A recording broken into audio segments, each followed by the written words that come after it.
Advance astrology के demo class में या प्रिपरेटरी क्लास में बैठे हैं।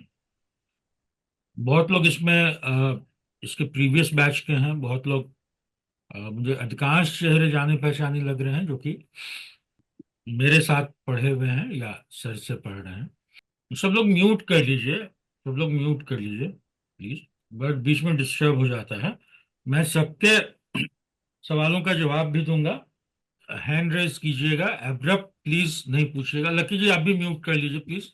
एब्रप्ट कोई सवाल नहीं कीजिएगा, उससे फ्लो थोड़ा डिस्टर्ब होता है, नंबर वन। और हम लोग इसमें कोर्स के बारे डिस्कशन करेंगे कि हम लोग क्या पढ़ने वाले हैं, क्या क्या चीज़ों को, किन किन चीज़ों को पढ़ने वाले हैं, और कहाँ कहाँ पर परेशानी आती है। अ, हम एडवांस बेसिक पढ़ें या बहुत लोग एडवांस भी पढ़ लेते हैं, तो एक ना बड़ा बेसिक परेशानी आती है ग्रह को लेके कि ग्रह को हम कैसे देखें। अंत में सारी चीजों को, भाव हो, ग्रह हो, नक्षत्र हो, सभी चीजें आके ग्रह पे ही सिमट जाती हैं। भाव का भाव का स्वामी ग्रह, राशि का स्वामी ग्रह, नक्षत्र को इंडिकेट कर रहा है ग्रह, और कारक ग्रह। कारक कौन हुआ? वो भी ग्रह हुआ। जैसे पंचम भाव का कारक कौन है? वो भी कोई ना कोई ग्रह है। या बुद्धि का कारक कौन है? वो भी एक ग्रह है। और ग्रह तो ग्रह है ही है। तो सारी चीजें आके सिमट जाती हैं ग्रहों पे। और तब एक बड़ी परेशानी समझ में आती है कि जैसे अगर हम लोग ये पढ़ के आते हैं कि त्रिशदाय के स्वामी अशुभ होते हैं, ठीक है, 3, 6, 11 के स्वामी अशुभ हैं। त्रिशदाय भाव के स्वामी अशुभ हैं। अष्टम भाव के स्वामी अशुभ हैं, ठीक है, या अकारक है। अब हम लोगों को ना, अभी तक जो पढ़े हैं, थोड़ा सा शब्द टर्मिनोलॉजी को बाइफरकेट अगर करने की आवश्यकता है। अगर टर्मिनोलॉजी के इस बाइफरकेशन को हम लोग साध लेंगे और समझ लेंगे तो बड़ी आसानी है। लगन वाइज एक डिफिनेशन दिया हुआ है। क्या दिया हुआ है? कि त्रिकोण के स्वामी सदा शुभ होते हैं।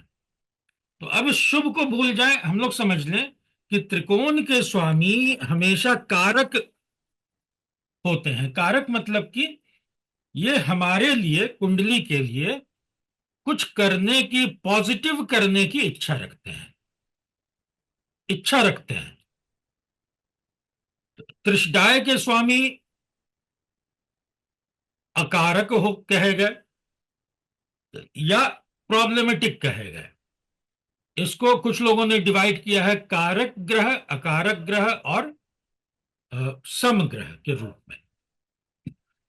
सम यूजुअली कुछ होता नहीं है।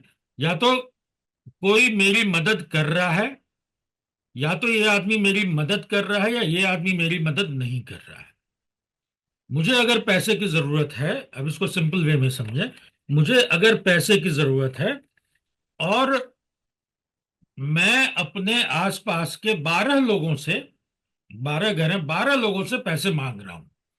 कुछ लोग पैसा देना मुझे चाहते हैं, कुछ लोग नहीं चाहते हैं, कुछ लोग मदद कर रहे हैं, कुछ लोग मदद नहीं कर रहे हैं। ठीक है, ये एक फैक्ट हुआ। तो त्रिकोण के स्वामी मुझे पैसा देंगे, मेरे लाइफ को स्मूथ बनाएंगे, ठीक है, वो कारक हो गए। त्रिशदाय के स्वामी, त्रिशदाय भाव कौन कौन से होते हैं? 3, 6, 11। त्रिशदाय के स्वामी क्या करेंगे? ये मुझे पैसा नहीं देंगे, मैं पहले ही इनकार कर दिया। तो ये मुझे, मेरे लाइफ को स्मूथ नहीं बनाएंगे ये लाइफ में, बल्कि स्ट्रगल देंगे। पैसा से मदद तो नहीं करेंगे, वो चाहेंगे कि इसके पास जो पैसा है उसको भी छीन लें, इसके लाइफ में स्ट्रगल डाल दें। तो उसको बोल दिए कि ये अकारक ग्रह है। ध्यान रहेगा, ये लगन वाइज है, लगन वाइज बदलते रहेगा, भूमिका बदलते रहेगी। केंद्र के स्वामी कैसे होंगे? केंद्र के स्वामी बोलेंगे कि भाई मैंने अपना नैसर्गिक गुण छोड़ दिया। ग्रहों का नैसर्गिक गुण होता है। नैसर्गिक गुण क्या है? शुभत्व का और पापत्व, अशुभता का। जिसमें शुभ ग्रह कौन कौन से हैं? अ, गुरु और शुक्र इनवेरिएबली शुभ है, हमेशा शुभ है। उसके बाद दो और शुभ ग्रह कहे गए, चंद्रमा और बुध, जिनके साथ कुछ कुछ कंडीशंस लगी हुई। ठीक है। तो चंद्रमा के साथ क्या कंडीशन है कि अगर वो पक्ष बली है, चंद्रमा पक्ष बली है, तो चंद्रमा शुभ है। चंद्रमा अगर पक्ष बल से हीन है तो चंद्रमा अशुभ है, अशुभ ग्रह की तरह काम करेंगे। बुध के साथ क्या कंडीशन है? बुध के साथ कंडीशन है कि अगर शुभ ग्रह के साथ बैठे हैं, मान लीजिए गुरु के साथ बैठे हैं या शुक्र के साथ बैठे हैं या पक्ष बली चंद्र के साथ बैठे हैं, तो बुध शुभ ग्रह की तरह काम करेंगे। अगर वो शनि के साथ, राहु के साथ, केतु के साथ, मंगल के साथ बैठे हैं तो वो अशुभ ग्रह की तरह काम करेंगे। ठीक है। तो चंद्रमा और बुध की शुभता में मूल रूप से वो शुभ है, लेकिन उसमें कुछ कंडीशन आके लग गया। बाकी जो ग्रह बचे, शनि, मंगल, राहु, केतु, वो अशुभ ग्रह माने गए। शुभ और अशुभ ग्रह में एक बेसिक कंसेप्ट को हम समझ लें। एक बेसिक डिफरेंस जो है कि शुभ ग्रह हमारे जीवन में स्मूथनेस लेके आते हैं, हमारे ग्रह हमारे जीवन को सुचारू बनाते हैं, हमारे जीवन के कष्ट को कम करते हैं और चाहते हैं कि मेरा जीवन बड़ा ल्यूसिड वे में, माने फ्लॉलेस वे में, एक सुंदर फ्लो के साथ प्रवाहित, जिसमें एफर्ट कम हो, जिसमें परिश्रम कम हो, जिसमें निराशाएं कम हो, जिसमें अवसाद कम हो, जिसमें खुशी ही खुशी जीवन में चारों तरफ बिखरी रहे। अशुभ ग्रह क्या है? अशुभ ग्रह जीवन में संघर्ष लेकर आते हैं। अब जहां भी संघर्ष आ जाता है, वहां पर व्यक्ति के अंदर वहां पर व्यक्ति के अंदर खुशी का लेवल थोड़ा कम हो जाता है। एक बड़ी सीधी सी बात है कि भाई हमें ज्योतिष सीखने में हम सबको बहुत समय लग रहा है। ठीक है, बड़ा संघर्ष करना पड़ता है, अपने घर परिवार से समय निकालना पड़ता है। इस उम्र में किताब कॉपी लेके बैठना पड़ता है, लिखना पड़ता है, बनाना पड़ता है, प्रैक्टिस करना पड़ता है। इसके जगह पे अगर हम सबके पास एक पुड़िया मिल जाए कि इस पुड़िया को पानी में घोलें, पी लें और ज्योतिष आ गई, तो किसमें हमें ज्यादा खुशी मिलेगी? ऑफ कोर्स पुड़िया पीने में, क्योंकि वहां पर संघर्ष नहीं करना पड़ रहा है, मेहनत नहीं करना पड़ रहा है। तो ऐसा नहीं है कि अशुभ ग्रह से जीवन में तरक्की नहीं होती है, उन्नति नहीं होती है, जीवन का स्टैंडर्ड नहीं बढ़ता है या चीजें नहीं प्राप्त होती हैं, वहां भी होती हैं। लेकिन दोनों के देने का तरीका अलग अलग है। शुभ ग्रह और अशुभ ग्रह में मोटा मोटी एक ये डिफरेंस है। ठीक है। इसी तरह कारक ग्रह में और अकारक ग्रह में, कारक ग्रह शुभ भी हो सकता है, अशुभ भी हो सकता है नैसर्गिक रूप से, लेकिन अशुभ भी अगर है और वो मेरे लिए कुछ करने को इच्छुक है, तो मेरे लिए भैया अच्छा है, वो कारक है, मेरे लिए कारक है, करने वाला है। अकारक ग्रह नहीं करेगा, बल्कि उल्टे व्यवधान डालने का प्रयास करेगा। तो हम लोगों ने त्रिकोण देख लिया, त्रिकोण मतलब 1, 5, 9। त्रिशदाय देख लिया, मतलब 3, 6, 11। अब ये केंद्र भाव मतलब 4, 7 और 10। 1, 4, 7, 10। पहले भाव को हम लोग छोड़ दें क्योंकि वो लगन है। एक तो वो केंद्र और त्रिकोण दोनों है, लगन है, और उसी के चलते पूरी की पूरी कुंडली है। जब तक लगन है, सबसे पहले हम क्या बनाते हैं, जब चार्ट बनाते हैं तो लगन डिसाइड होता है, और सबसे पहले शरीर उत्पन्न होता है। लगन शरीर है। जब तक शरीर है मेरा, तभी तक उस कुंडली का कोई अर्थ है। अगर शरीर नहीं है तो कुंडली का कोई अर्थ नहीं है। तो वो तो हमेशा पॉजिटिव एक्ट करेगा, पॉजिटिव बिहेवियर करेगा। तो केंद्र भाव क्या हुआ? केंद्र भाव के बारे एक नियम है कि केंद्र भाव के स्वामी अगर शुभ ग्रह बनते हैं, नैसर्गिक रूप से शुभ ग्रह अगर केंद्र भाव के स्वामी बनते हैं, यानी शुक्र बने या गुरु बने या अच्छे वाले बुध बने या अच्छे वाले चंद्रमा बने, तो वो अपनी नैसर्गिक शुभता को त्याग देते हैं। इसको कई लोग ऐसे भी इंटरप्रेट करते हैं, और हम लोग भी कर सकते हैं, कि भाई जिसका काम जीवन में पॉजिटिविटी लाने का था, उसने अगर पॉजिटिविटी देनी छोड़ दी, तो ये अपने आप में एक निगेटिव कैरेक्टर या ट्रेट है। ठीक है, ये अपने आप में एक निगेटिव कैरेक्टर या ट्रेट है। तो शुभ ग्रह अगर केंद्र के स्वामी बनते हैं, तो ऐसे तो कहा गया कि वो सम हो जाते हैं, क्योंकि अपना नैसर्गिक गुण छोड़ देते हैं, लेकिन एक्चुअली में उनके अंदर थोड़ी सी नकारात्मकता आ जाती है पूरे चार्ट को लेकर। इसी तरह अशुभ ग्रह अगर केंद्र के स्वामी बनते हैं, जैसे शनि बने केंद्र के स्वामी या मंगल बने सॉरी, केंद्र के स्वामी, तो वो अपनी अशुभता त्याग देते हैं। अब जिसका काम मेरे जीवन में पत्थर फेंकने का था, उसने अगर अपनी अशुभता त्याग दी, उसने पत्थर फेंकना बंद कर दिया, तो ये अपने आप में मेरे जीवन के लिए एक पॉजिटिविटी है। तो केंद्र के स्वामी अगर अशुभ ग्रह होते हैं तो वो थोड़े पॉजिटिव हो जाते हैं बिहेवियर वाइज। ठीक है, मतलब वो थोड़े से कारक हो जाते हैं। आइडियली कहा गया कि वो सम हो जाते हैं, आपके लिए ना अच्छा करेंगे ना बुरा करेंगे। यहां तक हम लोग समझ गए। अब कौन कौन सा भाव बचा? अब भाव बचा दूसरा और 12वां और 8वां।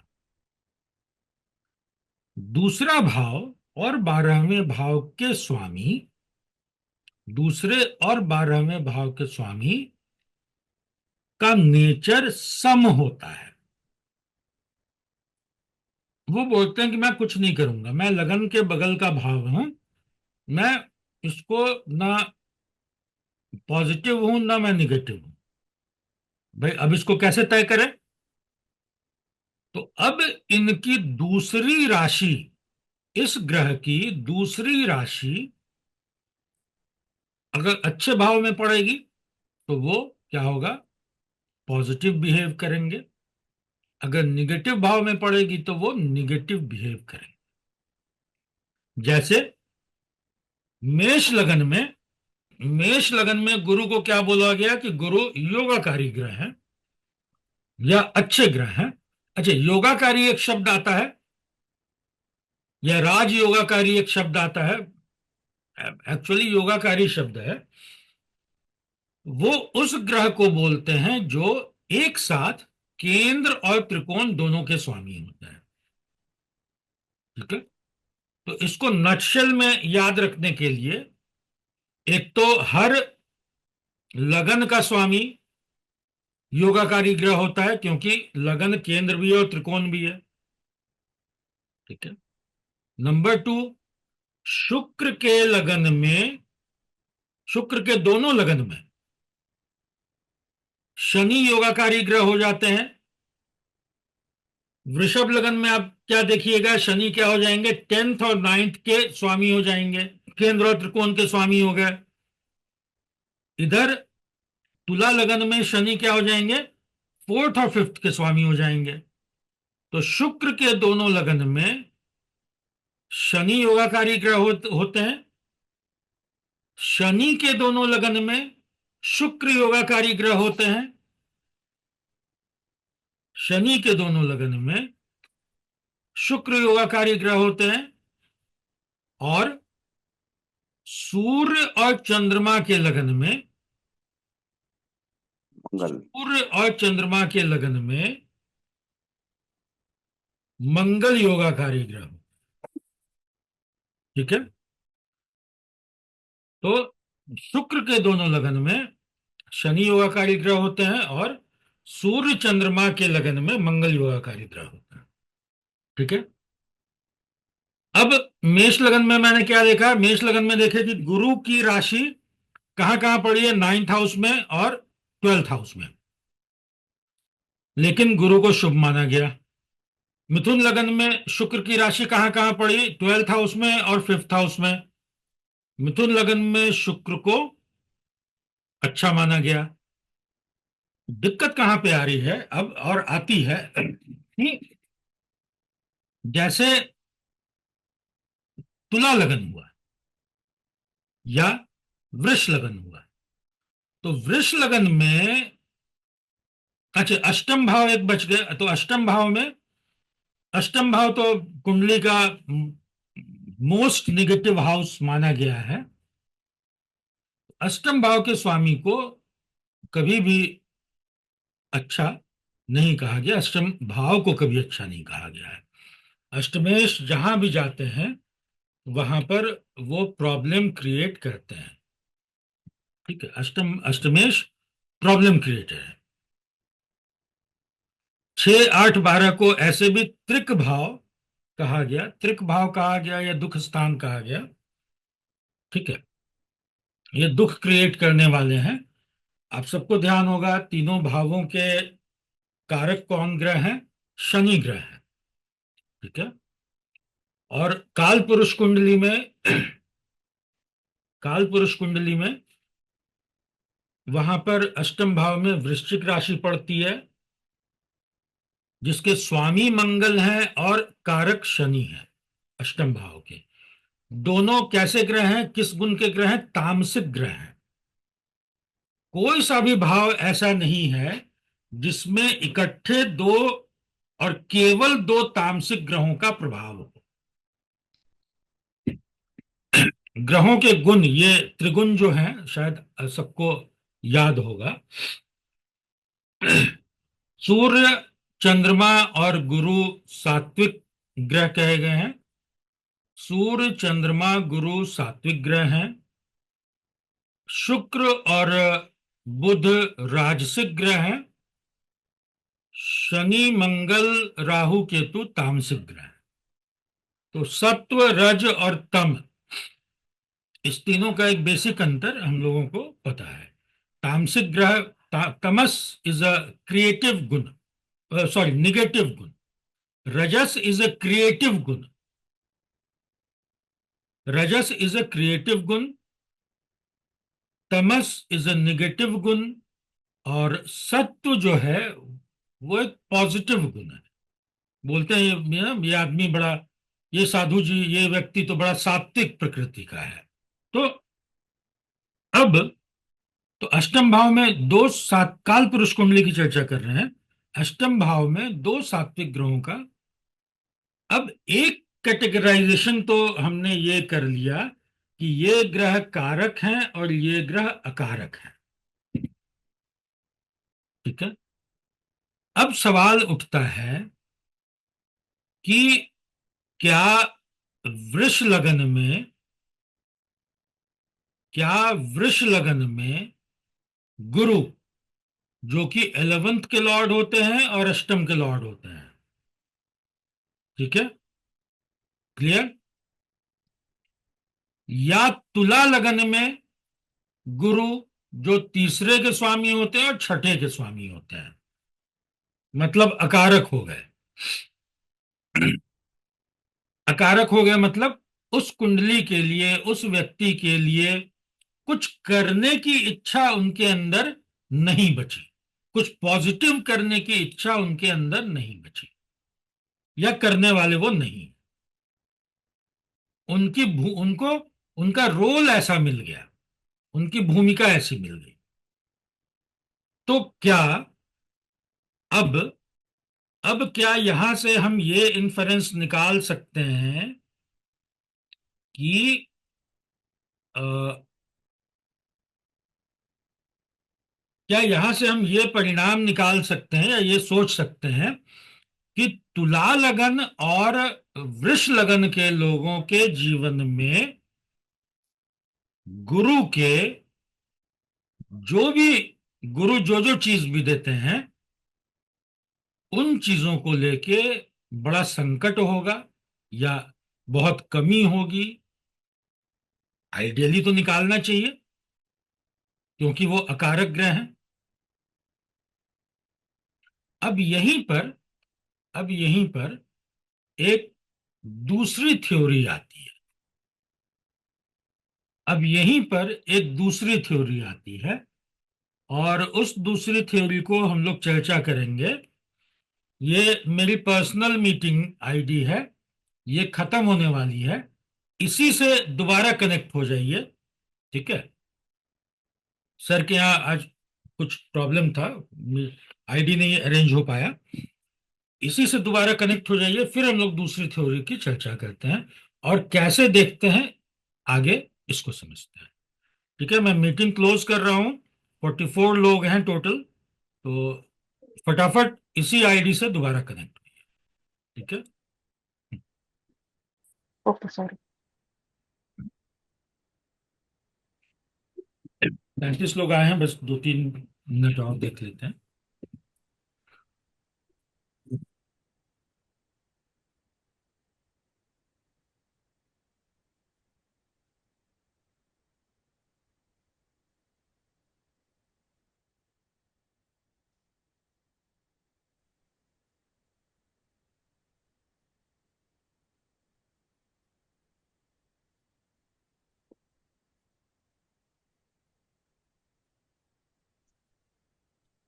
आपको कह रहा था कि वो अभी जाके देख के आओ आपसे।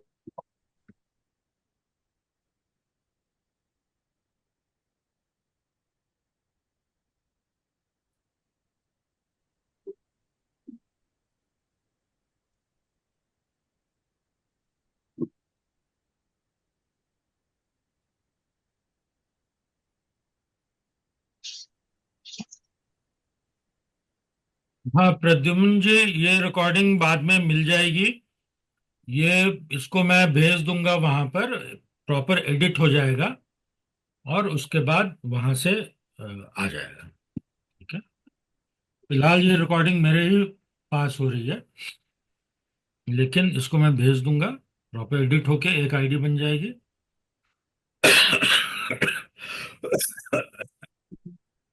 चलिए, तो एक तो हम लोग को क्या मिला कि कौन से ग्रह कारक हैं, कौन से ग्रह अकारक हैं, ये मिल गया।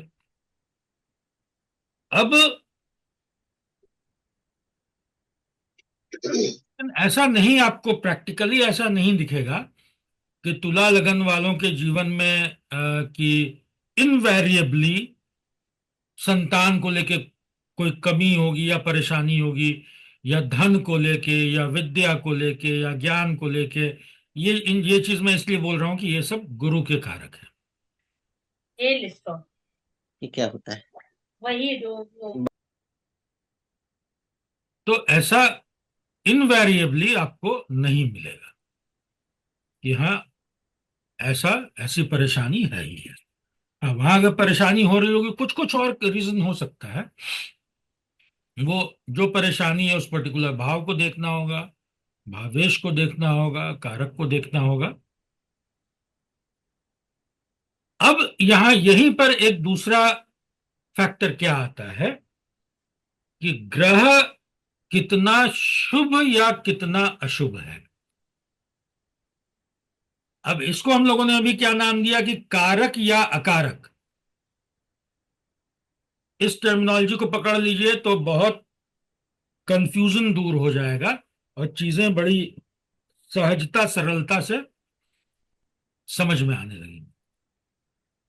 एक हो गया कारक और अकारक, कि भाई मेरे लिए कौन आदमी कुछ करने की इच्छा रखता है और कुछ करने की इच्छा नहीं रखता है, मुझे मुझे परेशान करने की इच्छा रखता है। ग्रह का दूसरा फैक्टर क्या है? शुभ या अशुभ होना। ये तय होता है उसकी डिग्निटी से।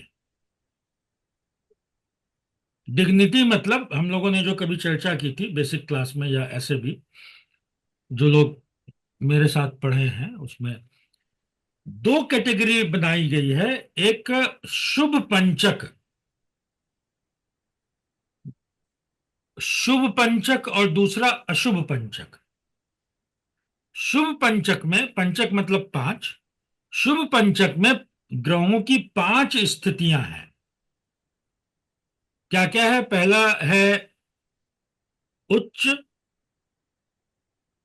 फिर मूल त्रिकोण, फिर स्वराशि, उच्च, मूल त्रिकोण, स्वराशि, अति मित्र राशि और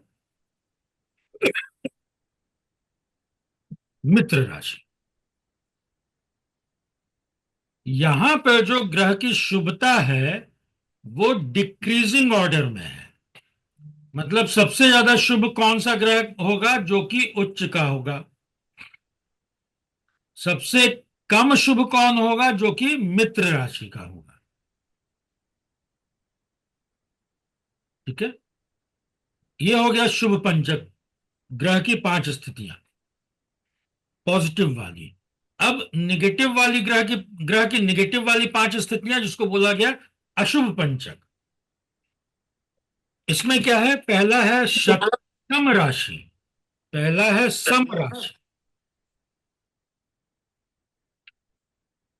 पहला है सम राशि, उसके बाद शत्रु राशि, अतिशत राशि। फिर अतिशत्रु राशि, फिर नीच, और फिर अस्त। यहां पर जो अशुभता है वो इंक्रीजिंग ऑर्डर में है। मतलब सम ग्रह से ज्यादा निगेटिव असर शत्रु राशि वाला देगा, उससे ज्यादा निगेटिव अति शत्रु राशि वाला देगा, और ऐसे करके चलते जाएगा। इनफैक्ट आज ही किसी से मेरी बात हो रही थी, तो मैंने कहा कि ये बृहद पराशर में ही या बृहद जातक में इनफैक्ट एक श्लोक दिया हुआ है जिसमें परसेंटेज वाइज ये बताया गया है कि कौन सा कितना परसेंट काम पॉजिटिव निगेटिव करता है। अब यहां पर इन दोनों को मिलाकर, इन दोनों को मिलाकर टोटल 6 स्थितियां बनती हैं। अब मान लीजिए कि ग्रह अकारक भी है, मतलब एक तो ग्रह चाह ही नहीं रहा है कि मेरे जीवन में कुछ अच्छा हो, या मैं कहूं कि चाह रहा है कि इसके जीवन में संघर्ष दे दें, इसके जीवन में व्यवधान लाएं बार बार। एक एक तो उसका ये कैरेक्टर हो गया। दूसरा, साथ में वो अशुभ भी हो गया। तो अब इधर भी निगेटिव, इधर भी निगेटिव। अब उस ग्रह को लेकर प्रॉब्लम जीवन में बहुत बढ़ जाएगी। अब मान लीजिए ग्रह क्या है? कारक है। कारक है, मंगल है। कहां पे? कर्क लगन का मंगल है, कारक ग्रह है। और उच्च का हो गया, शुभ भी हो गया, कारक भी हो गया, शुभ भी हो गया। अब उसकी पॉजिटिविटी बहुत बढ़ गई। कर्क लगन में है तो कर्क लगन का मंगल है तो, लेकिन कहां चला गया? अस्त हो गया। अब एक तरफ क्या है, वो देना चाह रहा है, उसकी मंशा तो है देने की, लेकिन उसके पास देने की शुभता नहीं है, देने की ताकत नहीं बची। मंगल से आने वाली किरणें जो हमें प्रभावित करती, मंगल से आने वाली वो तमाम किरणें जो हमें प्रभावित करती, जैसे कि सारे ग्रहों से आने वाली रश्मियां, रेज हमें प्रभावित करती हैं, अब क्या हो गया, उन रश्मियों को सूर्य ने अपने अधिकार में ले लिया, या वो हम तक नहीं पहुंच पा रही है। तो प्रॉब्लम हो गया। वो चाह रहा है कि मैं मदद करूं, लेकिन उसके पास शक्ति नहीं है, उसके पास शुभता नहीं है, उसके पास बल नहीं है। जय गुरुदेव। राधे राधे सर जी। नहीं, कुछ नहीं। तो इन दोनों को, इन दोनों कैरेक्टर्स को जब मिलाते हैं, और हाँ, एक चीज और जान लीजिए कि ग्रह जितना शुभ पंचक में होता है, या जितनी शुभता उसमें होती है, उसके अंदर सात्विक गुण, पॉजिटिव गुण उतना बढ़ते जाता है। शनि भी अगर उच्च के होंगे तो उनका, उनके अंदर सात्विक गुण बढ़ेगा, यानी उनसे शनि क्या कहे गए, रोग के कारक कहे गए, अड़चन के कारक कहे गए, व्यवधान के कारक कहे गए। काल पुरुष कुंडली में शनि क्या है? काल पुरुष कुंडली में शनि बाधक ग्रह है। तो शनि को नैसर्गिक बाधक भी बोला गया, शनि को नैसर्गिक मारक भी बोला गया। तो जितना वो उनमें शुभता आएगी, उनके निगेटिव गुण, उनमें उतनी सात्विकता आएगी और निगेटिव गुण उतना कम हो जाएगा। गुरु भी अगर अशुभ होंगे, गुरु भी अगर अशुभ होंगे, तो उनके अंदर निगेटिव गुण, जितने अशुभ होंगे निगेटिव गुण उतना बढ़ जाएगा, क्योंकि ग्रह जितना अशुभ होता है उसके अंदर तामसिक प्रवृत्ति उतनी बढ़ जाती है। सर हमेशा एक बात बोलते हैं कि आप किसी को वही देंगे जो आपके पास होता है। मान लीजिए मैं ऑफिस से आया और उस दिन मेरा प्रमोशन हुआ है, तो रास्ते में अगर कोई कुछ मांगेगा तो मैं प्रसन्नता से दे दूंगा, क्योंकि मैं प्रसन्न हूं, मैंने कुछ पाया है, तो देने में मुझे आपत्ति नहीं लगेगी।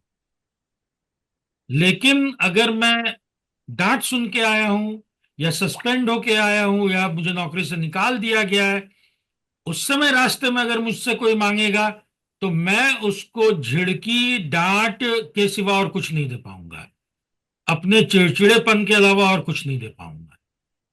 तो अगर ग्रह पॉजिटिव है, शुभ है, तो एक हुआ कि उसके अंदर क्या करने की इच्छा है, वो कारक है या अकारक है।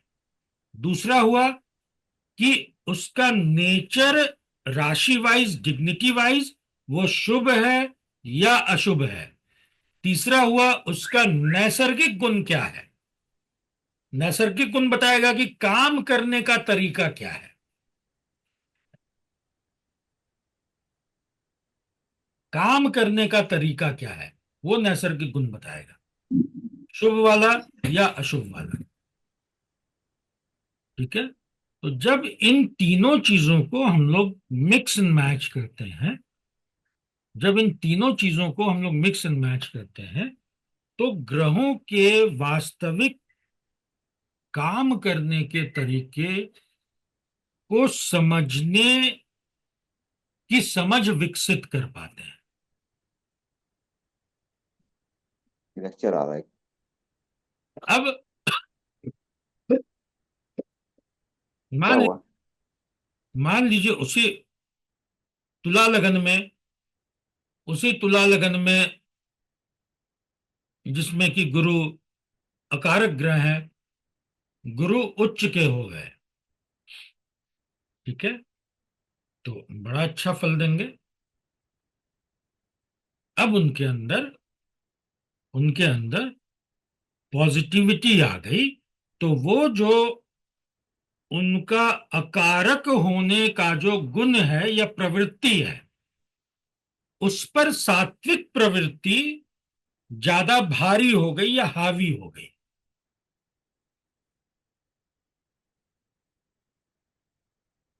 ठीक है, तो डिग्निटी ऑफ द ग्रह एंड कारक अकारक होना किसी ग्रह का, इन दोनों को मिक्स एंड मैच करना, प्लस नैसर्गिक रूप से उनका शुभ और अशुभ होना, जो उनके काम करने के या बिहेवियर के तरीके को बताता है, जिसको वो कभी नहीं बदलते हैं,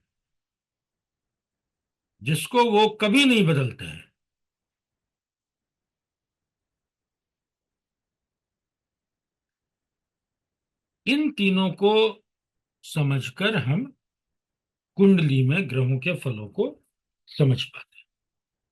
ठीक है, तो हाँ पुष्पा जी, एक सवाल बता दीजिए, क्या है आपका? सर आपने शायद आया ना वो वक्री ग्रह के बारे में हमारा रह गया था, तो अस्त भी समझ में आ गया और जो है नीच का भी समझ में आया, लेकिन वक्री ग्रह कैसे काम करता है वो कहाँ थोड़ा सा। कहाँ कहाँ रह गया था? सर लास्ट क्लास में जब बात हुई थी तो वक्री ग्रह की थोड़ी सी डिस्कशन। आप देखिएगा, वक्री ग्रह के बारे भी मैंने बताया है। वक्री जी ग्रह के बारे जब हम लोग राहु केतु पढ़े हैं ना, तो वक्री ग्रह जी के बारे जी हम लोगों ने डिटेल में चर्चा की है जी कि वहां पर उस लेवल पे हम लोग वही कर सकते हैं। वक्री ग्रह के बारे ऐसे बहुत क्लासिक्स में बहुत लिटरेचर नहीं मिलता है, लेकिन बाद के विद्वानों ने बहुत बहुत चर्चाएं की हैं, नंबर वन। नंबर टू, कि ये एक्सपीरियंस बेस्ड बहुत सारे फल होते हैं। तो मैंने उसकी भी चर्चा की थी, अपने एक्सपीरियंस की भी चर्चा की थी, शायद आप नहीं थी या आपने ध्यान नहीं दिया होगा। राहु केतु वाला क्लास सुनिएगा, जो पूरा 2 ढाई 3 घंटे की क्लास थी वो, तो सिर्फ जी राहु सर। पे हुई थी। ठीक है, उसको ध्यान से सुनिएगा। हाँ शोभा जी बताइए। जी प्रणाम सर। जी। सर जैसे आपने कहा कि अष्टमेश जहां भी जाएंगे तो वहां प्रॉब्लम क्रिएट करेंगे या फिर वो खराब है तो वो अपना जो भी उनका अशुभ प्रभाव वो देंगे। और हम्म, अगर उस भाव में जैसे लास्ट क्लास में गुरुजी ने बताया कि हम्म। वहां पे अगर ज्यादा पॉइंट्स हो, जैसे 39 पॉइंट्स हैं, तो उनका तो मतलब वो क्या इफेक्ट देंगे, बैड इफेक्ट देंगे या गुड इफेक्ट गुरु जी देंगे, ने किस गुरु तरह जी का? ने गुरु जी ने क्या बताया था? उन्होंने कहा कि उनका पॉइंट वहां पे उस भाव में ज्यादा है तो वो ग्रह स्ट्रांग हो गए। बस गुरु जी ने बता दिया तो हो गया, फिर आप मुझसे क्यों तो मतलब नहीं, मेरा ये कहना है कि तो फिर देखिए। वहां अष्टमेश। हाँ, मैं अब ये बता दूं, उन्होंने भी कहा था कि दे आर हाँ डिफरेंट पैरामीटर्स, हाँ दे आर डिफरेंट पैरामीटर्स। मैं हमेशा कहता हूं कि जब आप घर से निकलते हैं, मान लीजिए आपको विदेश जाना है, या आपको विदेश छोड़िए, आपको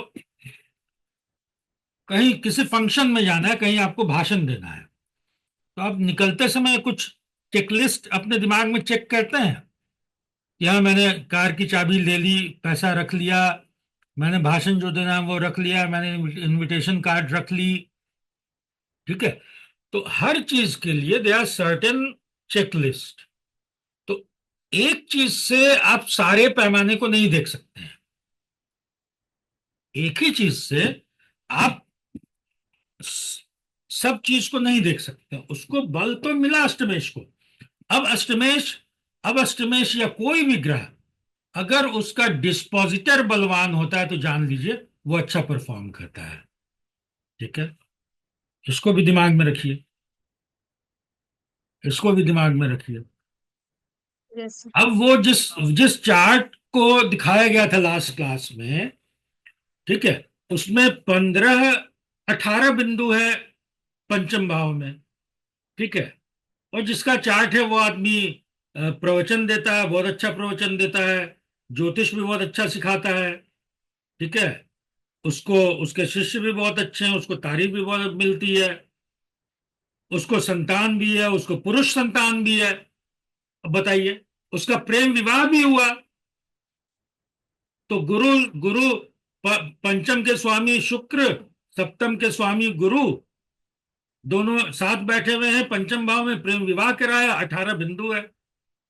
क्या कर लीजिएगा? तो एक पैरामीटर से नहीं होता है। Yes, it is an indicator, it is an indicator जो कि आपके क्वालिटी को बढ़ा और घटाता है, आपकी क्वालिटी को बढ़ाता और घटाता है, ठीक है। तो बहुत सारी चीजें मिलके, बहुत सारी चीजें मिलके, अब उसी में मैं कहूंगा कि ये ठीक है, 38 बिंदु मिला है किसी भी ग्रह को, मान लीजिए लग्नेश को 38 बिंदु मिला है, बहुत अच्छी बात। वो जन्म नक्षत्र से तीसरे नक्षत्र का स्वामी है, या जन्म नक्षत्र से तीसरे, पांचवें, सातवें नक्षत्र में जाके बैठ गया, विपत में बैठ गया, ठीक है, प्रत्यरी में बैठ गया, निधन में बैठ गया, और उसको 38 बिंदु मिल गया, 40 बिंदु मिल गया। कहां से फल आप प्राप्त कर लीजिएगा? जो 38 बिंदु वाला फल हम सोच रहे हैं, वो फल नहीं प्राप्त हो पाएगा, वो फल नहीं प्राप्त हो पाएगा। तो कुछ कुछ बड़े बेसिक बेसिक पैरामीटर्स हैं जिसको दिमाग में रख के, जिसको एसिमुलेट करके, तब हम, या हम मतलब हम सब उसका फल निकालते हैं। और जब 10, 12, 15, 20, 25 चार्ट में देखते हैं तो पता चलता है कि भाई ये कैसे काम कर रहा है। जैसे मैंने लास्ट क्लास में आर्ट ऑफ प्रिडिक्शन में शेयर किया था अपना एक्सपीरियंस, कि जब दशा देखते हैं ना, दशा देखते हैं तो उसमें ईयर का जो ड्यूरेशन बताया गया, 3 ड्यूरेशन बताया गया है पराशर लाइफ में, ठीक है। एक 360 दिन का है, एक 365 दिन का है, एक 323 दिन का है। I found it in so many charts, 360 दिन की दशा मुझे ज्यादा अप्रोप्रिएट लगी in so many charts. It doesn't mean कि 365 दिन वाला जो कैलकुलेशन है वो गलत ही है, ठीक है। तो बहुत सारे चार्ट में वो भी होता होगा, और अधिकांश लोग 365 वाले से देखते हैं। तो ये अपना अपना एक्सपीरियंस होता है कि आप किन किन चीजों को, किन किन पैरामीटर्स को इकट्ठा करके अपने लिए रोड मैप तैयार करते हैं। हाँ अनिल जी। प्रताप जी, कारक और अकारक प्लैनेट्स के बारे में गुरुजी ने बताया और आपने भी बहुत डिटेल में आज समझाया हमें। जी मेरा छोटा सा एक प्रश्न है कि हमें ये तो पता है कि कारक प्लैनेट किसी भी लगन में कौन सा है और अकारक प्लैनेट किसी भी लगन में कौन सा है। जी अब एग्जांपल लेते हैं, लेट्स से वृषभ लगन की। अब उसमें बुध जो है वो पंचम का स्वामी होके कारक है, लेकिन वही बुध 10वें भाव में जाके सूर्य के साथ अस्त हो जाता है। तो अब उसका कोई सोल्यूशन निकलता है या उसको अस्त की तरह ही ट्रीट किया जाएगा? अब अभी हम लोगों ने क्या कहा कि ये कॉम्बिन ये एक तो कारक और अकारक का फॉर्मूला हो गया, दूसरा शुभ और अशुभ का हो गया। तो अब अस्त होने के बाद वो कहां पे आ गया? वो अशुभ पंचक के सबसे लोएस्ट ग्रेड में। सबसे लास्ट में, सबसे लोएस्ट ग्रेड में आ गया अशुभ पंचक के। इस तरह के 6 कॉम्बिनेशंस बनते हैं टोटल, ठीक है। तो उन 6 कॉम्बिनेशंस का फल कैसे कैसे मिलता है, इसको हम लोग डिटेल में पढ़ेंगे। तो उसका, उसको सही करने का कोई सोल्यूशन नहीं? अस्त ग्रह, अब एक तो है कि अस्त कितना है, ठीक है। अस्त वो 25% से भी हो सकता है, अस्त वो 90% से भी हो सकता है, depending upon the degree between the sun and another another ग्रह। यस यस, बिल्कुल सही कह रहे हैं। तो अगर वो 25 डिग्री से, जैसे बुध जो है वो 12 डिग्री पे अस्त होना शुरू हो जाते हैं, जी जी जी। डिग्री पे ये और 12 डिग्री पे वक्री, वक्री बुध ऐसे ही कुछ है, वो अस्त हो जाते हैं। तो अगर 14 डिग्री के बुध हैं तो अस्त का असर बहुत बड़ा कम होगा जीवन में, नंबर वन। ओके। इसको नवमांश में भी चेक करते हैं कि नवमांश में अगर सूर्य से वो 3 घर आगे निकल जाते हैं तो अस्त का असर जीवन में बड़ा कम पड़ जाता है। जी मोटा जी मोटी हम जी। लोग ये समझे कि अस्त ग्रह, नीच के ग्रह, इन सब के सिग्निफिकेशंस को जीवन में प्राप्त करने के लिए बड़ा संघर्ष करना पड़ता है, बहुत मेहनत करनी पड़ती है। इसको और किसी दूसरे वे में नहीं ले। जैसे मान लीजिए कि भाई मेरा मैथ्स कमजोर है, ठीक है, और मुझे मैथ में लाना है, माँ बाप ने टारगेट दे दिया कि तुमको मैथ में लाना है 95 नंबर, ठीक है, तो मुझे दिन रात भूख प्यास नींद छोड़ के मैथ में लगे रहना पड़ेगा। अगर मेरा मैथ बहुत अच्छा है तो भाई माँ बाप टारगेट ही नहीं देगा, और टारगेट दे दिया तो भी मैं बड़े आराम से कर लूंगा, ठीक है। तो मोटा मोटी जो भी निगेटिव प्लैनेट है उसको लेके हम ये समझें कि इसके सिग्निफिकेशंस में परेशानी होगी। सिग्निफिकेशंस, दो तरह के सिग्निफिकेशंस आते हैं, और कई मामलों में दोनों में अलग अलग तरह का असर आता है। एक तो सिग्निफिकेशंस जो उसका नेचुरल सिग्निफिकेशंस है, ठीक है, जैसे बुद्ध का नेचुरल सिग्निफिकेशन क्या है, बुद्धि है, व्यवसाय है, लर्निंग है, याद रखना है, कैलकुलेशन है, एनालिसिस है, नेचुरल सिग्निफिकेशंस है। जी जी। जब बुद्ध चौथे भाव के स्वामी हो गए तो उसका सिग्निफिकेशन क्या होगा, उसका काम हो गया माता के बारे बताना, उसका काम हो गया हमारे मूड को स्टेबलाइज करना, उसका काम हो गया हमें मानसिक सुख शांति देना, उसका काम हो गया हमारे भूमि भवन वाहन के लिए की व्यवस्था करना, ठीक है। तो एक लॉर्डशिप का सिग्निफिकेशन हो गया उसका, एक उसका नेचुरल सिग्निफिकेशन हो गया। दोनों में अलग अलग तरह से अलग अलग परिस्थितियों में काम आता है। इसको हम लोग डिटेल में पढ़ेंगे कि कहां पर किस तरह से फंक्शन होता है। जी हाँ प्रद्युम्न जी, इसके बाद हम लोग सिलेबस को जानेंगे, और सिलेबस के बाद सिलेबस में ही हम लोग सर से मेरी फीस को लेके कुछ चर्चा हुई थी, तो उसके बारे भी हम लोग चर्चा करेंगे, ठीक है। जी बताइए। नमस्कार नमस्कार। सर, आपकी ये डेमो क्लास अटेंड किया, बहुत ही अच्छा लग रहा है। फर्स्ट टाइम है जब मैं आपका ये इस तरह से क्लास ले रहा हूँ, अदरवाइज मैं सिर्फ सर का ही देखता था। जी तो सर, आपने ये जो कुछ भी बताया है, एक्सप्लेन किया, जैसे बहुत ही अच्छे से समझ में आ रहा है, जैसे सर का आता है, सुनील सर का। अभी सर आपने ये बात बताई कि कारक अकारक शुभ और अशुभ, लेकिन जो ये तीसरी बात बताई है ना सर, थोड़ी सी दिलचस्पी सी आई इसमें, क्योंकि वो कॉन्सेप्ट थोड़ा सा पूरा क्लियर तभी हो पाएगा कि नैसर्गिक गुण क्या है, कि मतलब जो उनका बिहेवियर है वो अच्छा शुभ वाला या अशुभ वाला है, तो वो और थोड़ा सा कैसे एक्सप्लेन कर कैसे सकते हैं सर? कैसे मैं समझा रहा हूँ कि मान लीजिए आपके घर में कोई शादी का फंक्शन है, ठीक है, जैसे आमतौर पे पहले होता था, अब तो सारी सारी चीजें कैटरिंग वाले को दे दी जाती है। तो पहले होता था कि भाई गांव में हुआ तो पंडाल लगा, एक भाई की को क्या करना है, वो पंडाल का की व्यवस्था कर रहा है, एक को व्यवस्था दे दी गई कि तुम बाराती जो आएगा उसको देखोगे, एक को काम दे दिया गया कि भाई तुम भंडार का देखोगे, क्या बन रहा है नहीं बन रहा है, आलू आया प्याज आया नहीं आया क्या हुआ, ठीक है। अब मान लीजिए दो भाई हैं, एक भाई पंसारी का दुकान चलाता है, ठीक है, तो आप उसका नेचर समझ सकते हैं, हर चीज का हिसाब किताब रखेगा, ठीक है। एक पाव आटा गया या एक पाव आटा आया, क्या हुआ नहीं हुआ, एक एक चीज का वो लिखित में हिसाब रखेगा और सबको पकड़ के रखेगा। एक भाई क्या है, फिलॉसफी का टीचर है, उसको नहीं मतलब है साला घर में आटा आया, दाल आया नहीं आया, क्या हुआ। ठीक है। अब आप ये बताइए कि दोनों भाई को अगर अगर पंसारी वाले भाई को बना दिया जाए भंडार का मैनेजर, कि उसको सब खाना बनवाना है,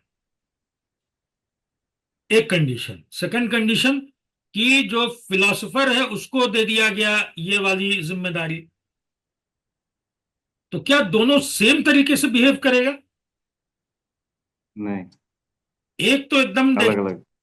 जो जो रसोइया है वो कितना टिन तेल निकाल के ले गया, कितना किलो आटा ले गया, और कितना बना, कितना बचा और कितना वापस लाया, एक एक चीज का वो हिसाब रखेगा। दूसरे को उससे बहुत कुछ लेना देना नहीं होगा।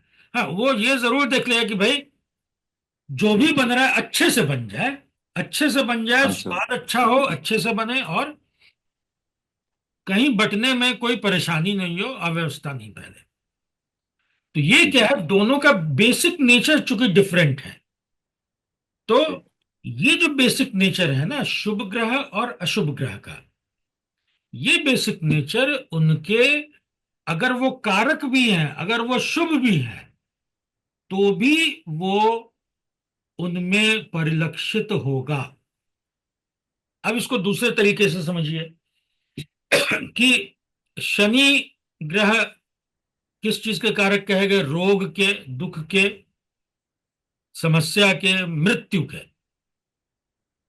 आयु के स्वामी कौन है? आयु के कारक शनि है। और कहा गया कि भाई श, यमराज जो है, यम जो है शनि के भाई हैं, और शनि की आज्ञा के बिना यम कभी काम नहीं करते हैं। तब, और शनि क्या है? रोग के कारक हैं। तो क्या मकर और कुंभ लगन वाले व्यक्ति को, जिसके लिए तो शनि सबसे योगाकारक ग्रह हो गए, ठीक है, कभी बीमारी नहीं होगी, कभी उसके घर में किसी की मृत्यु नहीं होगी, कभी उसको दुख नहीं होगा, या कभी उसकी मृत्यु नहीं होगी? होगी, वो भी होगी, क्योंकि वो उनका बेसिक गुण है, बेसिक नेचर है, वो उसको नहीं छोड़ सकते। वो ईश्वर ने, महादेव ने, श्री हरि विष्णु ने, उनका ये, वहां पे उनका रोल तय है। ये कारक अकारक रोल हमारे कर्मों के अनुसार हमारी कुंडली में तय है। वो रोल वो रोल आकाश में तय है, जो श्री हरि विष्णु ने तय कर दिया। ये रोल कि शनि मेरी कुंडली में कारक बन के आए या अकारक बन के आए, वो उच्च बन के आए या नीच बन के आए, ये हमारे कर्मों को रिप्रेजेंट कर रहे हैं। वो आए नहीं है, वो ऐसा नहीं कि उनको इतनी फुर्सत है कि वो मेरी कुंडली में आके बैठे और हमको जब 7:30 ही आए तो हमको आके परेशान करें, पिन करें। वो जस्ट रिप्रेजेंट कर रहे हैं कि हमारे, हम किन कर्मों को, हम किस प्रारब्ध को भोगने के लिए इस जीवन में आए हैं, उन प्रारब्धों को वो रिप्रेजेंट कर रहे हैं हमारे हमारे चार्ट में। हमारे जी चार्ट सर। का बस इतना ही रोल है। जी सर, ये बात तो बिल्कुल सही है। हो सकता है मैं कोई गलती कर रहा हूँ, लेकिन इसको रिलेट कैसे करना है? बिकॉज जैसे आपने बताया ना कि त्रिशदाय के जो होंगे वो अकारक होंगे हमारे लिए। ये थोड़ा डिटेल प्रोसेस है, जब हम लोग चार्ट खोलेंगे समझेंगे तो इसको हम लोग डिसिफर कर लेंगे, कोई बहुत बड़ी बात नहीं है। ठीक है, अभी हम लोग कोर्स की तरफ बढ़ते हैं थोड़ा। ठीक है। ये कितने देर का बचा है? 6 मिनट का बचा है। अगर बंद हो जाएगा बीच में तो अगेन थोड़ी देर के लिए हम लोग इसी आईडी से कनेक्ट हो जाएंगे, ध्यान रखिएगा। तो सबसे पहले हम लोग इसी को समझ लें। कोर्स फीस 12,000 रुपये है। मैंने सर से कहा कि देखिए सर इसको जरा, तो सर ने कहा कि ठीक है, कंसेशन और कन्वीनियंस का मिक्स कर दो। ठीक है, सर ने कंसेशन और कन्वीनियंस का मिक्स किया है। जो लोग वन टाइम पेमेंट करेंगे उनको 9,000 लगेगा। जो लोग 2 इंस्टॉलमेंट में करेंगे उनको 10,500 लगेगा। जो 3 इंस्टॉलमेंट में करेंगे, मतलब 3 महीने में करेंगे, उनको 12,000 लगेगा। तो ये एक कंसेशन और कन्वीनियंस का मिक्स है, जिसको जो देखना है कि वो कंसेशन ले या कन्वीनियंस ले, ये उसके हिसाब से कोर्स फीस है। तो ये आप सबके लिए है। और अब यहां पर हम लोग भाव भावेश कारक, ये टर्म बहुत बार सब जानता होगा। भाव क्या है, भावेश क्या है, कारक क्या है, भावात भावम क्या है, और ये कुंडली में काम कैसे करते हैं, जो अभी हम लोग चर्चा कर रहे थे। ये उसका एक, ये चर्चा उसका एक बड़ा छोटा सा पार्ट है, इनिशियल पार्ट है। ये चर्चा इसका इस पूरे इसका एक इनिशियल पार्ट है कि हाउ टू जज अ हेरोस्कोप एट इनिशियल स्टेज। ठीक है। फिर ग्रहों के बहुत सारे फैक्टर्स को हम लोग डिटेल में समझेंगे, जैसे दिग्बल, एग्जॉल्टेशन, रेट्रोग्रेड, कंबशन, मार्केश और बादकेश। अब मार्केश और बादकेश को लेके, अच्छा, ये सब चीज ये सब चीजें काम कैसे करती हैं, नंबर 1। नंबर 2, मार्केश और बादकेश को लेके आदमी हमेशा परेशान रहता है कि भाई शुक्र तो मार्केश है और शनि तो बादकेश है। तो हमेशा ये ग्रह ऐसे काम नहीं करते हैं। ये कुछ पर्टिकुलर दशाओं में या पर्टिकुलर सिचुएशंस में मार्केश और बादकेश के रूप में काम करते हैं। ठीक है। फिर हम लोग योग को बड़ा डिटेल में पढ़ेंगे कि योग का मतलब क्या है, कैसे बनते हैं, कितने प्रकार के होते हैं। राजयोग, पंच महापुरुष योग, जो कल परसों सर चर्चा भी कर रहे थे लास्ट क्लास में, हंस योग की उन्होंने चर्चा की। गज केसरी योग, लक्ष्मी नारायण योग, धर्म कर्म अर्धपति योग, और लग्नाधिपति योग। विपरीत राजयोग, नीचभंग राजयोग, ये सब पॉजिटिव योग है। लेकिन हमेशा ये योग काम नहीं करता है। किन कंडीशंस में करता है, इसको समझने की आवश्यकता होती है। ऑब्स्टेकल्स ऑफ लाइफ, कुछ योग होते हैं, बहुत सारे होते हैं, जिसमें जो मेन हम लोग चर्चा में रहता है, गुरु चांडाल, विष, अंगारक और पितृदोष। जैसे मैं अपने, अच्छा पहले इसको कर लेते हैं, फिर हम लोग साढ़े साती को बड़ा डिटेल में समझेंगे कि साढ़े साती क्यों है, क्या है। और नवतारा चक्र से साढ़े साती का फल कैसे देखते हैं, और लगन वाइज साढ़े साती का फल कैसे देखते हैं। शनि और चंद्रमा की नेटल पोजीशन की स्थिति के अनुसार साढ़े साती का फल कैसे देखते हैं, ये हम लोग साथ में समझेंगे कि क्या सभी योग हर स्थिति में एक ही तरह से काम करते हैं या काम करते हैं, और कोई भी अगर योग है तो उसको कार्मिक वे में कैसे यूटिलाइज करें। ठीक है। फिर हम लोग इष्ट देवता को समझेंगे। पहली बात की, इष्ट देवता को क्यों समझें। तो इष्ट देवता बेसिकली एक एनर्जी है जो पिछले जन्म से हमारे साथ कनेक्टेड है। तो उसी एनर्जी को रिवाइव करना, रिजुवनेट करना और रिकनेक्ट करना, ये इष्ट देवता की कहानी है। इष्ट देवता कैसे निकालें, दशा के बारे समझेंगे। ग्लिम्सेस ऑफ विंशोत्तरी पद्धति, ये बड़ा मैं क्लियर कर दूं, दशा अपने आप में एक बहुत बड़ा चैप्टर है, लेकिन दशा के कुछ बड़े बेसिक और अच्छे सूत्र हम लोग समझेंगे महादशा अंतरदशा के। ये होता क्या है, क्यों होता है। और इस कोर्स के बाद मैंने सोचा है मैं दशा का कोर्स करूंगा। और फिर अष्टक वर्ग को, चूंकि यहाँ पर हमको नंबर्स मिल जाते हैं, जैसा कि शोभा जी कह रही थी कि 38 नंबर आ गए हैं, तो उस 38 नंबर का करना क्या है, कैसे करना है, कैसे बाकी चीजों से उसको रिलेट करके देखना है। और इस यात्रा में हम लोग बहुत सारी चीजों को, अगेन ये कोर्स फीस है, इस यात्रा में हम लोग बहुत सारी चीजों को देखेंगे और समझेंगे, उनके उपाय की चर्चा करेंगे, बहुत डिटेल में नहीं, लेकिन हाँ हाँ। ग्रहों के उपाय की हम लोग चर्चा जरूर करेंगे। ठीक है। ठीक है, ओके, थैंक यू। नमस्कार गुरुजी। वैदिक के उपाय और लाल किताब के उपाय अलग अलग होते हैं? ऐसे तो अलग अलग लिखा हुआ है, लेकिन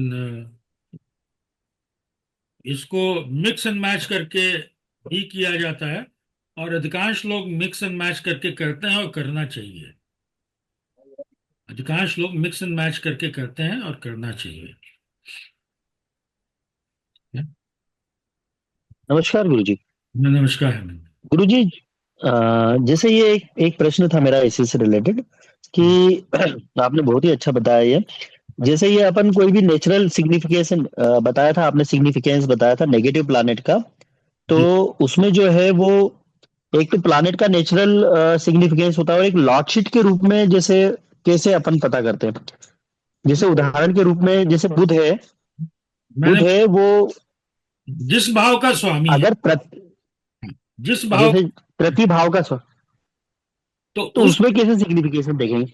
उस भाव के जो सिग्निफिकेशंस हैं, भाव क्या है, भाव के अंदर, अब जैसे भाव क्या है, आपके घर में मान लीजिए किचन है, ठीक है, जी जी जी जी। किचन में बहुत सारी चीजें हैं, मान लीजिए फ्रिज है, माइक्रोवेव है, गैस है, वहाँ चाय भी बनता है, खाना भी बनता है। अब जो भी आपके घर में किचन का काम करने वाला आदमी होगा, उसकी जिम्मेदारी क्या है, फ्रिज को ठीक रखना, माइक्रोवेव को ठीक रखना, खाना बनाना, चाय बनाना, तो वही उसकी जिम्मेदारी हो गई। तो जिस घर का स्वामी जो ग्रह है, उस घर की चीजों को, उस घर की चीजों को सही तरीके से लेकर जीवन में आना उसकी जिम्मेदारी है, या उस घर को सही तरीके से चलाना उस ग्रह की जिम्मेदारी है। यही है भाव, भावेश और कारक। भावेश, भावेश के रूप में ग्रह उस भाव के सिग्निफिकेशंस को सिग्निफाई करता है। ठीक है। जैसे अब मान लीजिए बुध बन गए 12वें घर के स्वामी, तो उनका काम क्या हो गया, आपको विदेश ले जाने का, आपको जेल भेजने का, आपको हॉस्पिटल ले जाने का, आपको मोक्ष दिलाने का, आपको बेड प्लेजर दिलाने का, आपको संन्यास दिलाने का, बहुत सारी चीजें हो गई जो कि उसका काम है। ठीक है। अब इसमें से क्या मिलता है, क्या नहीं मिलता है, और मिलता है तो किस क्वालिटी, कितनी क्वांटिटी और किस क्वालिटी का मिलता है। भाई मेरे पास अगर गाड़ी गाड़ी मान लीजिए 10 आदमी के पास है, तो 10 के पास तो एक तरह की गाड़ी नहीं है। ठीक है। 10 के पास एक ही नंबर में गाड़ी नहीं है, किसी के पास एक गाड़ी हो सकती है, किसी के पास 5 गाड़ी हो सकती है, किसी के पास पुरानी गाड़ी हो सकती है, किसी के पास चमचमाती हुई गाड़ी हो सकती है। तो क्वालिटी क्या है, क्वांटिटी क्या है, इसको भाव, भावेश और कारक ये मिल के तय करते हैं। ठीक है। जी तो जी जी। हर भाव का भावेश होता है, मतलब लॉर्ड हुआ, लॉर्डशिप। हर भाव का कारक होता है, और हर चीज का भी कारक होता है। ठीक है। तो इन सब चीजों को रिलेट करके समझने की आवश्यकता है। राजीव जी, आपने हैंड रेस किया था। हाँ मैंने किया था। मैं भी वो थोड़ा सा उसको देख रहा था कि मैंने एक कुंडली है जैसे उसमें राहु और लाइक कन्या लगन की कुंडली है, चंद्रमा लगन में है, और उसमें राहु 10वें में है तो केतु 4 में हो गया, और सारे ग्रह सभी नीचे हैं, लाइक उसके एक तरफ है, तो एक तरह से काल वो कहते हैं काल सर्प योग भी हो गया, आंसर राइट। दिया। लेकिन आपने ये भी बताया कि अगर जो ये पाप ग्रह आपके केंद्र में आ जाते हैं तो वो अच्छा फल देने लगते हैं। नहीं, अच्छा। मैंने आ जाते हैं की बात नहीं की थी, मैंने लॉर्डशिप की बात की थी।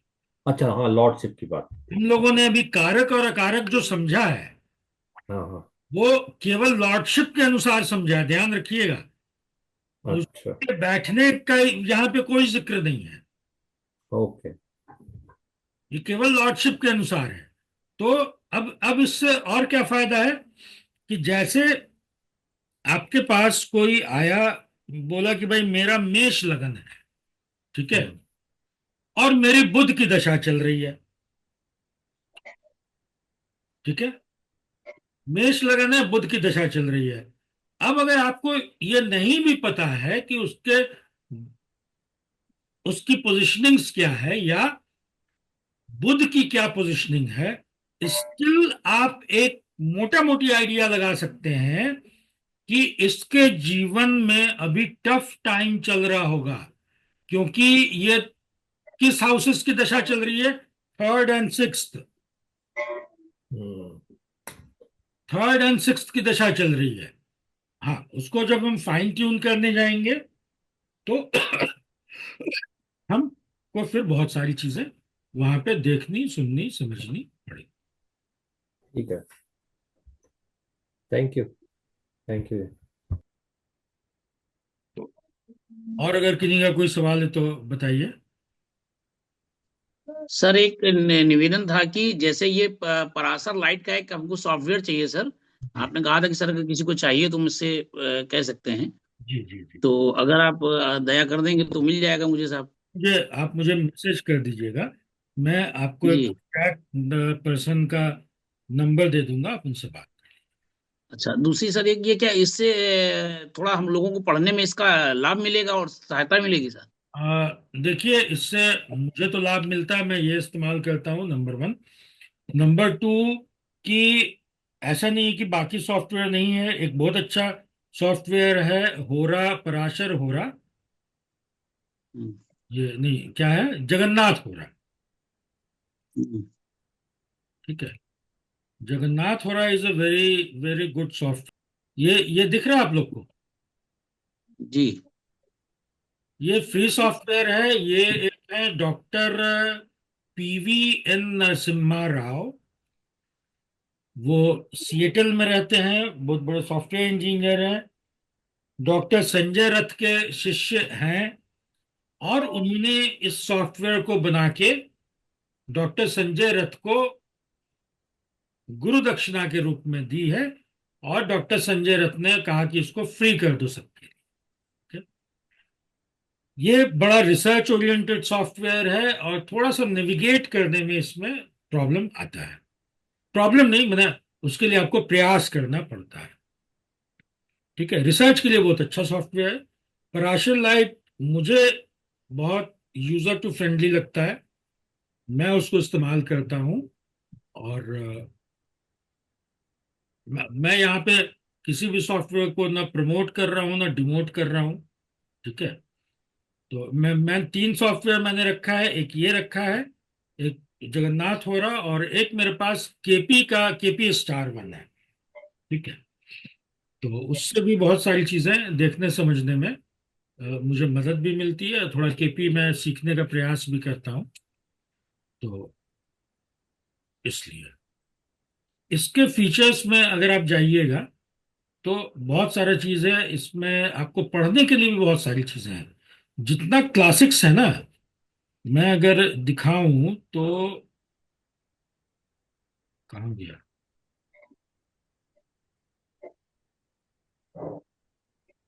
आप अगर यहाँ पे जाएंगे क्लासिकल रेफरेंसेस, ठीक है, तो देखिए बृहत पराशर होरा शास्त्र सारावली, होरासार, गर्ग होरा, 1001 योग। अब जैसे अगर आप इसमें जाइएगा, आप देखना चाहते हैं कि भाई अष्टम भाव के स्वामी अगर छठे भाव में जाते हैं तो क्या करते हैं, तो अलग अलग क्लासिक्स क्या बोल रहा है इसके बारे में, वो भी कहीं पे आपको इसमें मिल जाएगा। ठीक है। या बहुत सारी चीजें पढ़ने समझने के लिए, जैसे आपने अगर यहाँ पे ये है ना 3 नंबर, आपने यहाँ पे क्लिक किया तो यहाँ पे साइड में लिखा हुआ आ गया you click the sign Gemini. ठीक है। अब जेमिनाई के बारे यहाँ पे बहुत सारी चीजें लिखी हुई हैं। इसको आप अंग्रेजी में भी चला सकते हैं, इसको आप हिंदी में भी चला सकते हैं। तो मुझे ये सुविधाजनक लगता है, अच्छा लगता है, इसलिए मैं इसको इस्तेमाल करता हूँ। और अपनी अपनी पसंद, अपनी अपनी रुचि है, आगे मैं नहीं बोल सकता। धन्यवाद है सर। जी किरण जी बताएं। नमस्ते सर। आज की क्लास से एक डाउट था कि ये जो कारक ग्रह हैं ये अशुभ भी हैं, तो जब इनकी दशा चलेगी तो जिन जिन भावों के ये स्वामी होके बैठे हैं, अगर अष्टक वर्ग में वही भाव स्ट्रांग होके दिखा रहे हैं, तो ये हमें क्या समझा रहा है? एक तरफ भाव स्ट्रांग हो रहा है और एक तरफ वो जो ग्रह है वो अशुभ भी है और मतलब एक मिनट, ये अकारक भी है। सबसे पहले तो हम लोग जब दशा पढ़ेंगे तो ये समझेंगे कि भाई ग्रह की जब दशा चलेगी तो वो कहाँ कहाँ का कैसा कैसा फल देगा। खाली अपने भाव का और जहां बैठा है वहां का फल नहीं देता है। 6-7 तरह के इंग्रेडिएंट हैं जिनका वो फल देता है, और इनवेरिएबली देता है, और इनवेरिएबली देता है। अब ओके। आपका सवाल है कि अगर वो ज्यादा अष्टक वर्ग बिंदु में बैठे हुए हैं तो क्या होगा। मान लीजिए वो नीच के होके बैठ गए, सपोज कीजिए, या अति शत्रु राशि में होके बैठ गए, या अस्त होके बैठ गए, अस्त होके बैठ गए। और अष्टक वर्ग उनका हो गया ज्यादा। अष्टक वर्ग का मतलब क्या हुआ? बिंदु तो ठीक है, कल सर को तो बहुत सारी चीजें कल पढ़ानी थी तो वो डिटेल में नहीं गए। अष्टक वर्ग का मतलब क्या हुआ? अष्टक वर्ग का मतलब हुआ कि अष्टक तो समझ गए 8, ठीक है। वर्ग मतलब कि 8 तरह की चीजें। कौन कौन सी चीज? 7 ग्रह, इसमें राहु केतु का कैलकुलेटिव पार्ट नहीं है, और लगन। किसी ग्रह के रेफरेंस में, किसी ग्रह के रेफरेंस में बाकी राशियों को या भावों को कितना शुभ या अशुभ बिंदु प्रदान कर रहा है, इसका डिटेलिंग मैं आपको दिखाता हूं तो थोड़ा समझ में आएगा।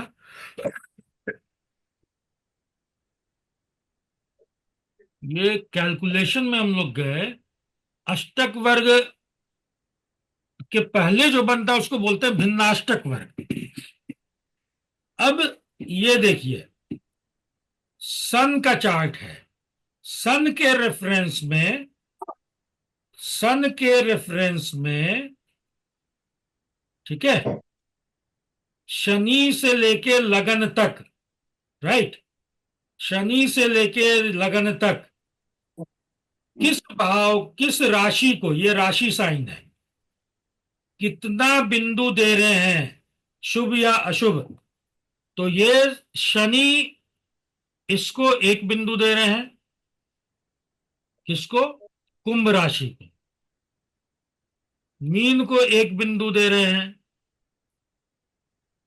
मेष को 0 दे रहे हैं, ऐसे करके ये आ गया। ठीक है। मून के रेफरेंस में, मून के रेफरेंस में, ठीक है, शनि से लेके लगन तक अलग अलग राशियों को कितना बिंदु दे रहे हैं, ऐसे करके ये यहाँ मरकरी तक हुआ, इसको आगे बढ़ाएंगे तो आपको मिल जाएगा जुपिटर, वीनस, सैटर्न, लगन। इन सबको जोड़ने के बाद बनता है फिर ये बहुत सारा, ये फिर डिटेलिंग ऑफ अष्टक वर्ग है कि बिफोर रिडक्शन और ये सब की कैसे करते हैं। तो इन सबको जोड़ने के बाद इस बेसिस को समझना जरूरी है कि अष्टक वर्ग का ज्यादा बिंदु या कम बिंदु आखिर कर क्या रहा है और क्यों आ रहा है वहां पे। और इसका प्रयोग गोचर में बहुत अच्छा होता है। इनफैक्ट गोचर को समझने का, हम लोग गोचर को क्या समझते हैं, गोचर को जो यूजुअली लोग देखता है गुरु, शनि, राहु, केतु, चूंकि ये लंबे गोचर होते हैं, ठीक है। लेकिन गोचर तो सारे ग्रह हमेशा कर रहे हैं, सारे ग्रह हमेशा कर रहे हैं, तो सभी ग्रहों का प्रभाव हो रहा है। तो इसको समझने के लिए या इस असर को देखने के लिए ये सर्वाष्टक वर्ग का निर्माण किया गया था, ठीक है। तो जब हम लोग सर्वाष्टक वर्ग को पढ़ेंगे चैप्टर्स को,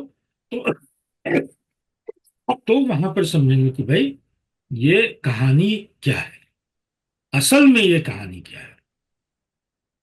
सर दूसरा एक चीज, ये कोर्स से रिलेटेड सर किससे बात करी जाए, क्योंकि ट्राई किया था, शायद बिजी होंगे वहां पर, तो रिस्पांस नहीं मिला था। हाँ, अभी वहां पे स्टाफ की कमी है, मैं कल सर से बात कर लेता हूँ।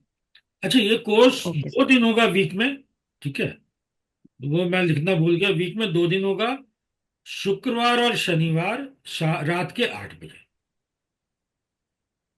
शुक्रवार शनिवार रात के 8 बजे 2 दिन होगा, 21 क्लासें होंगी। और 21 क्लास प्रिस्क्राइब्ड है, क्लास कितनी होगी तब 26 हो जाएगा। बेसिक में हम लोग कितना क्लास लिए थे 15 की जगह पे?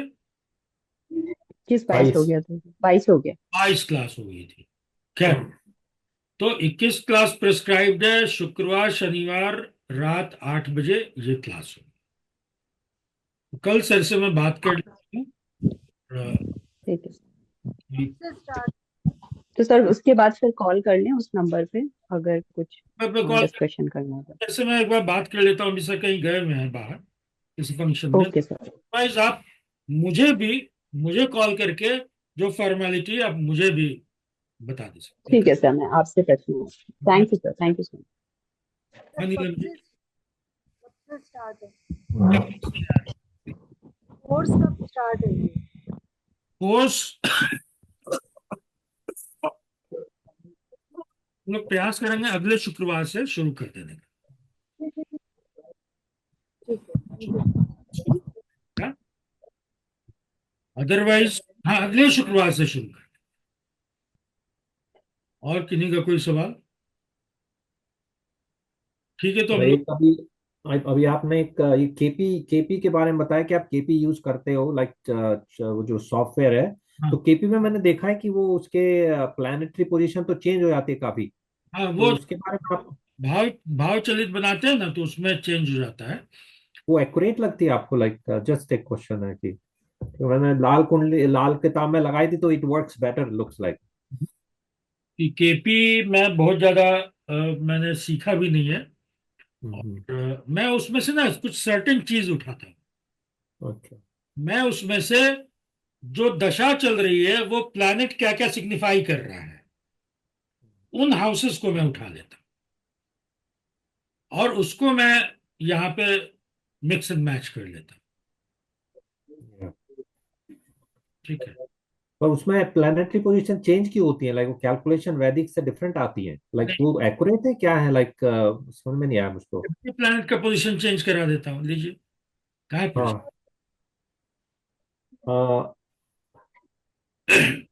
ये ये अभी का चार्ट है, ठीक है। ये अभी का चार्ट है, ठीक है। सब ग्रह आप देख रहे हैं कहाँ पे है? 6th हाउस में सूर्य शनि, ठीक है।